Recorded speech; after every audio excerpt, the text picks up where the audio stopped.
안녕하세요. 모두병원 정형외과 전문의 이동주 원장입니다. 오늘은 일상생활에서 발생하는 퇴행성 관절염에 대한 대화를 나눠보도록 하겠습니다. 퇴행성 관절염이란 노년층에서 발생하는 가장 대표적인 무릎 질환 중에 하나입니다. 우리나라 통계에서는 50세 이상에서는 50% 이상의 여성 환자분들이, 75세 이상에서는 70% 이상의 여성 환자분들에게 퇴행성 관절염이 있다고 밝혀지고 있습니다. 연세가 많으시고 걸어 다니는데 무릎에 통증이 있고 붓고 하시는 증상이 있으실 때는 퇴행성 관절염을 강력하게 의심을 해봐야 됩니다. 최근 들어서는 60세 이상뿐만이 아니라 40대, 50대에서도 퇴행성 관절염이 진단되고 있습니다. 우리 몸에는 여러 가지 관절들이 있습니다. 뼈와 만나는 데가 관절이라는 겁니다. 대퇴골이라는 허벅지 뼈와 정강이에 있는 경골이라는 뼈가 만나는 곳을 무릎 관절이라고 합니다. 무릎 관절은 움직임이 있게 되는데요.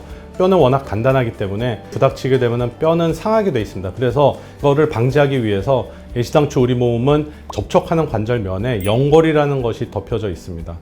사용량이 과하게 되거나 기전들이 망가져 있을 때 관절 연골면이 닳게 되는데, 사용량이 많아서 사용량이 누적이 돼서 마모가 되는 현상을 보고 퇴행성 관절염이라고 합니다. 연골이 닳아서 없어지는 질환, 사용량이 많아서 연골이 닳는 질환을 퇴행성 관절염이라고 합니다. 퇴행성 관절염은 우리가 기립보행을 하고 사용을 하기 때문에 생길 수밖에 없는 질환 중에 하나입니다.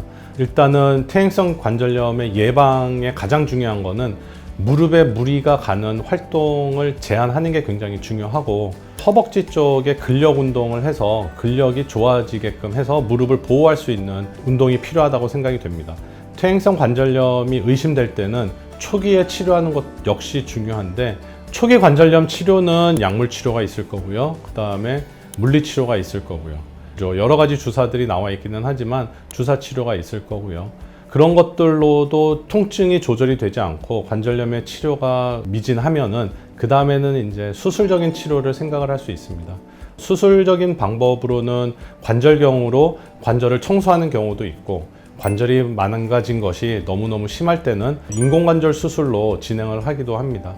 최근에 들어서 젊은 환자분들이 퇴행성 관절염이 진단되는 경우는 많은데요.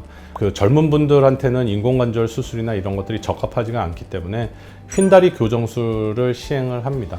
지금까지 퇴행성 관절염에 대한 간략한 얘기를 나누어 봤습니다. 붓고 아프고 하는 증상이 있으실 때는 가까운 병원 가셔서 엑스레이라도 찍어서 퇴행성 관절염에 대한 조기 진단이 필요할 거라고 생각이 됩니다. 감사합니다.